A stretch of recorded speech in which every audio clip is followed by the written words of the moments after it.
Hello, everyone. This is Adam Meister, the Bitcoin Meister, the Disrupt Meister. Welcome to the One Bitcoin Show. Today is May the 28th, 2018. Unconfiscatable, offended by selling. Deferral of gratification, strong hand. Oh, yeah. It's been a strong hand week, day, month. Well, it's always a strong hand time for me. It's easy to be a strong hander. Check out the links below if you want to learn how to be a strong hand type of person. Watch the archives, lots of shows, yesterday's show, the day before show, all sorts of shows. Follow me at TechBalt on Twitter. Get your shirts and your Trezor, Ledger, all that good stuff. Very important people here in Norway, here in Bergen, Norway, Tuesday, which is like tomorrow. It's already Tuesday here, 7 p.m. I will be at the meetup. It is linked to below. Then the 12th, I will be in the Boca Raton meetup in Florida, in the South Florida area. That's linked to below. And my tour of Alberta in July is linked to below also. So check that out. I want to thank the guy who sent me Dash, or someone sent me some Dash. My cryptocurrency links are below if you'd like to send me Bitcoin or altcoins or whatever. Thanks a lot, Mr. Dash, whoever you are. And thank you, Vention Migtao, for sending some super chat love right before this show started. Yeah, the chat starts before the show starts, and sometimes I chime into the chat right before I start the show. I only pay attention to the chat during the show when I see that super chat color pop up. You know, you can't do two things at once. So thank you very much, Vention Migtao, and keep up the great work. You've got a strong hand. Long live the Migtao. All right. So we're going to jump into something I found totally hilarious that some of the Twitter guys were retweeting, and I even retweeted it today also. There is a coin, a crypto dividend called Bitcoin Core now. Yes, that is its name, Bitcoin Core. And obviously it's a play on the term that King of the Trolls likes to call. He likes to call Bitcoin Core. And so now every time he starts talking about Bitcoin Core, people are going to look it up and they're going to find this coin called Bitcoin Core that's out there. So I thought it was absolutely hilarious. And it's from the guys who did the Bclashic thing. And I believe this Bitcoin Core is a fork off of the original Bcash fork off of Bitcoin.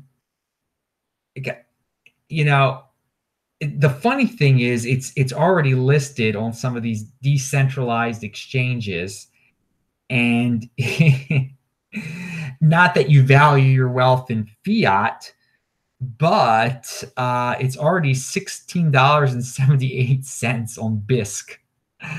So King of the Trolls, keep on using your Bitcoin Core terminology, and it might pump up this really random joke of an altcoin crypto dividend, which is just hey, it's a free world out there, and people can make joke coins. And if someone is if you feel like someone is calling your coin by the wrong name, then just make a coin by that name. So that's pretty funny. Everybody, pound that like button. Bang that bell button if you want to get updates when I go live, because some people like to watch this thing live.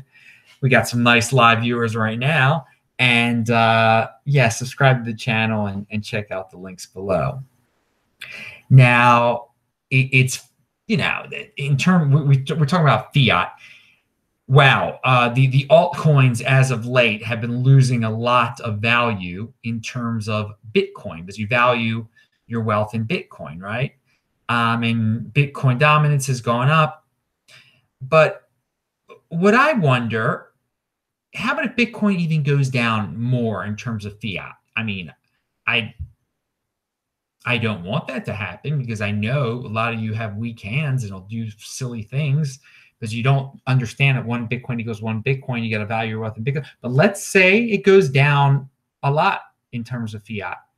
What's that going to do to some of these altcoins? I mean, they have had some massive losses, and it seems that this bear market, if you want to call it that, seems to be hitting them in a worse way.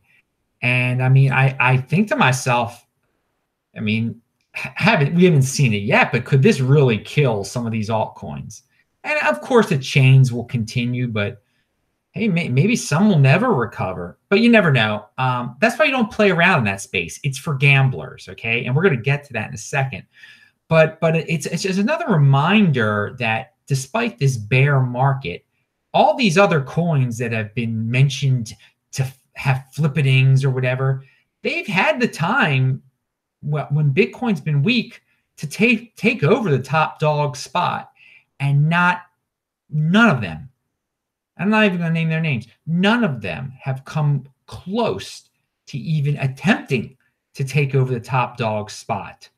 And it's a reminder that if Bitcoin goes away, if Bitcoin becomes nothing, that there'll be no cryptocurrency. They'll all be gone. There isn't a next Bitcoin. Bitcoin is the next Bitcoin.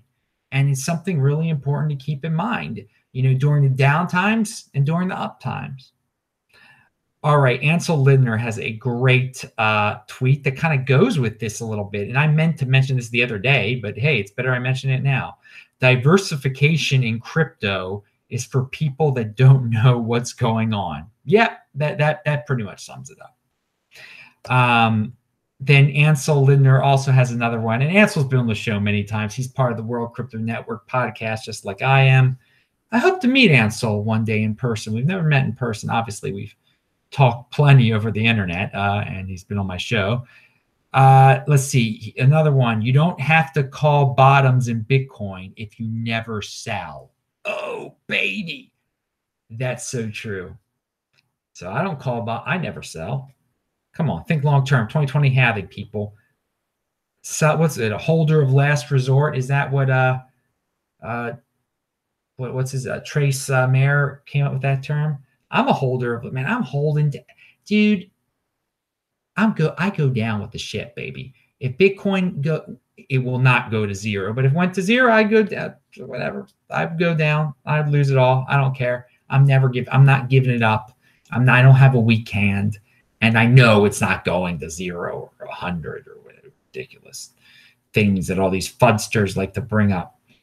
All right, speaking of altcoins and fudsters and gambling and insanity, I don't even know what site I was on. Again, it might have been I might have been checking a score or something like that.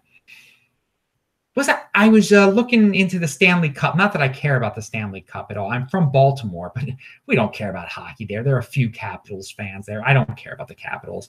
But I find it fascinating that an expansion team made the Stanley Cup finals. So I think that's what I was looking. I might have been on the Las Vegas newspaper site. Speaking of gambling. And a banner ad pops up there. And again, since I'm always doing searches on Bitcoin and cryptocurrency, this banner ad could have come out anywhere that I search because of all the cookies, that are left on your computer. But the point of what I'm trying to say here is that there's this banner ad. It says, invest Ripple in real estate and get 1% daily. And it's a company called Westland Storage. Oh my God. I mean, this is insane. Promising 1% daily returns if you invest your Ripple in real estate. This is like everything that I've been talking about lately. I say Ripple is completely ridiculous. Most altcoins are completely ridiculous. Real estate is is not a good investment compared to Bitcoin. And being promised 1% daily returns is total made up nonsense. I didn't even think you could put that on a banner ad without getting in trouble with the SEC. Not that, hey man, personal responsibility is a new counterculture. If you fall for that kind of thing, don't go blaming the SEC for not finding these people. It's your fault if you believe that some company called Westland Storage is going to get you 1% daily returns if you buy Ripple and then let them buy real estate with your Ripple. I mean, this is, but again, this is so, the frothiness of the altcoins, it's still there a little bit. I mean, there's still crypto insanity out there because 80%ers fall for anything. 80%ers don't care about Bitcoin.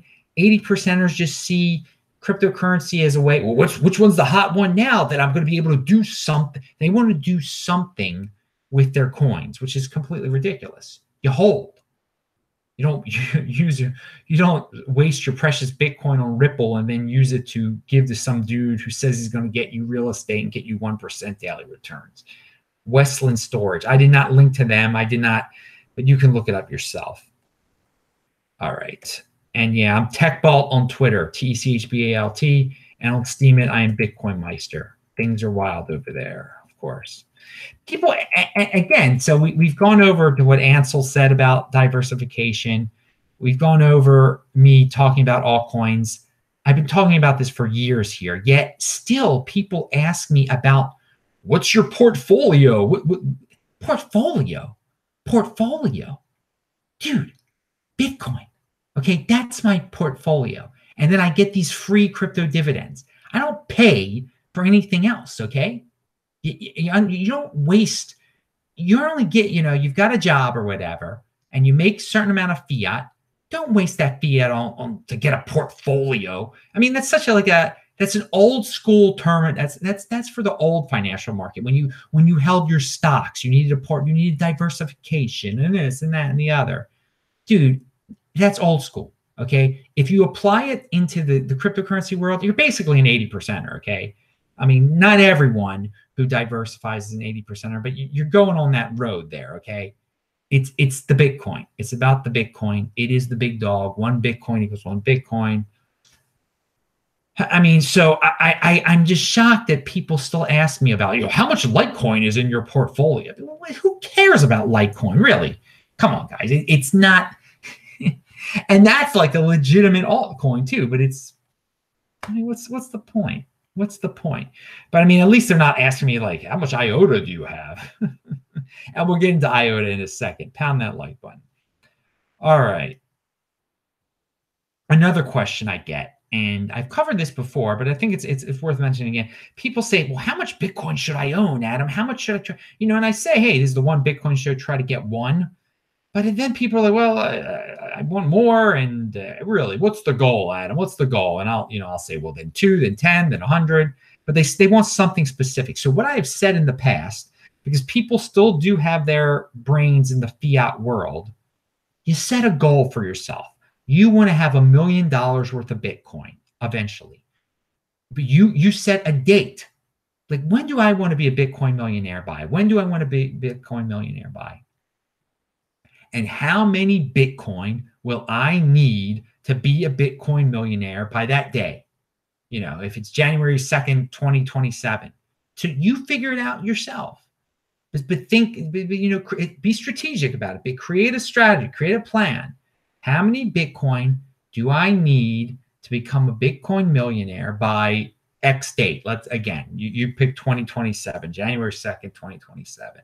So figure if you think at that day 1 Bitcoin is going to be worth $100,000, then you want 10. Then you want 10 Bitcoin. You want to have 10 Bitcoin because that'll get you to $1 million.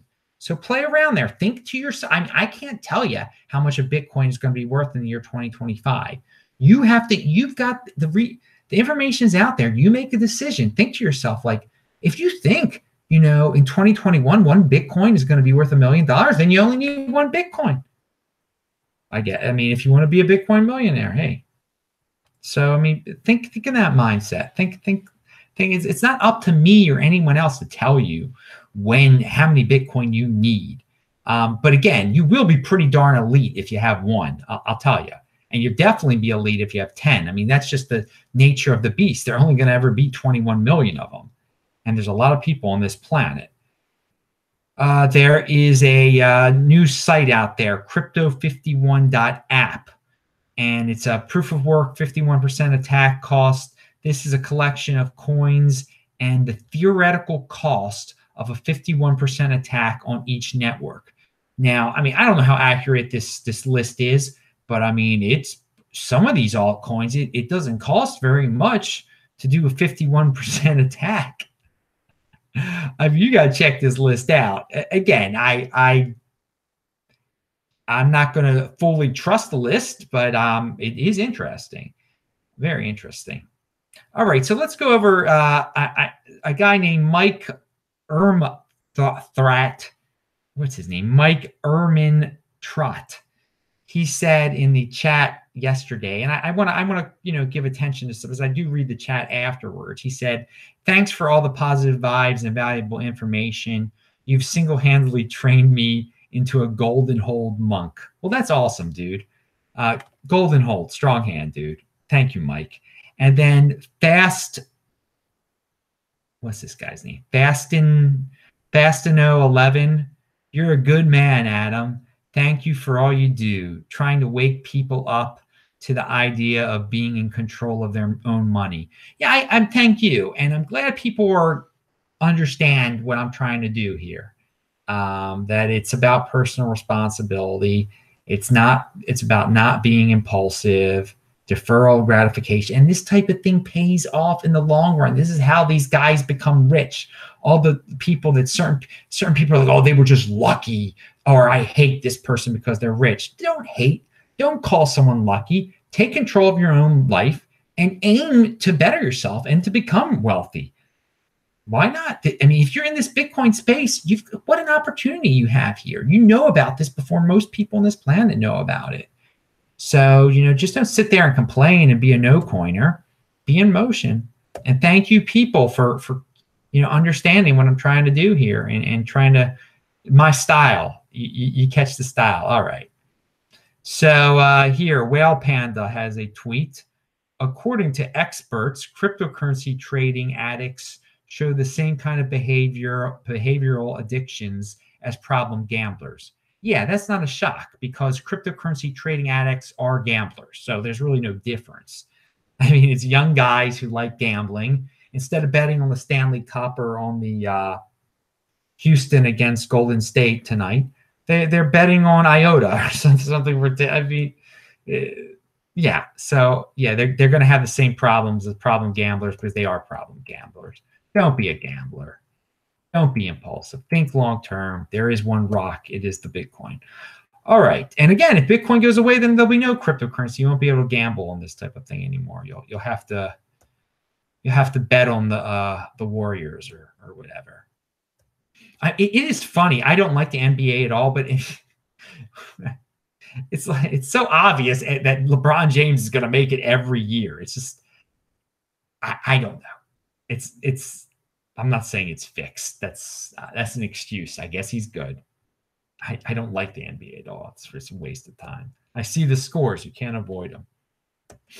All right. All right. Here is a tweet by BitcoinMeister, and I'm just going to quote it. I'm not going to really add anything to it.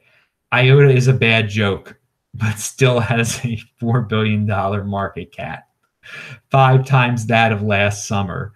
ICO market seems frothy still. All right. All right.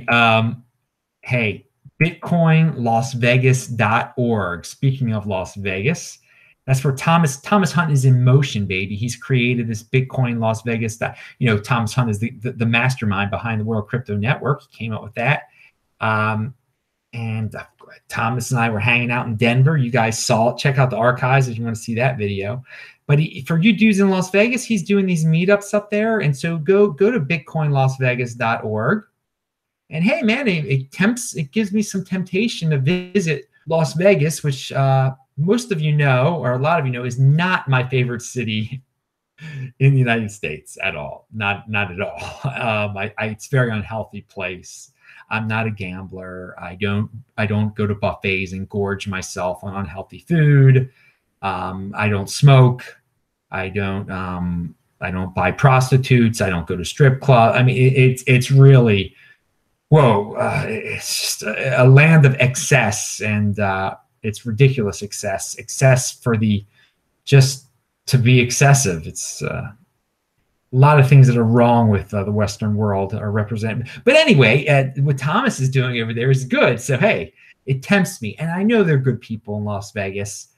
And I mean, if you're working in the service industry over there, oh my God, I don't know how you deal with it. Get into Bitcoin so you do not have to work that job a day longer. I don't know how anyone can work in the service industry in Honolulu or in Las Vegas. They don't look very happy, the people in both those cities that I've encountered. And yeah, I thank God that I've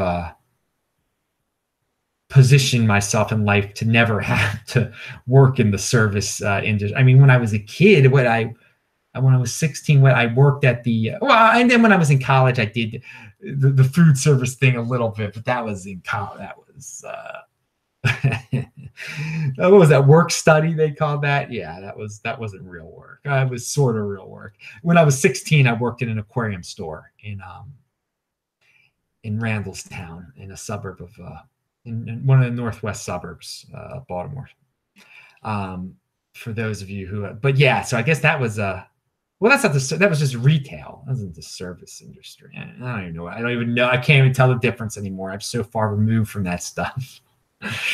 Oh God. Okay. So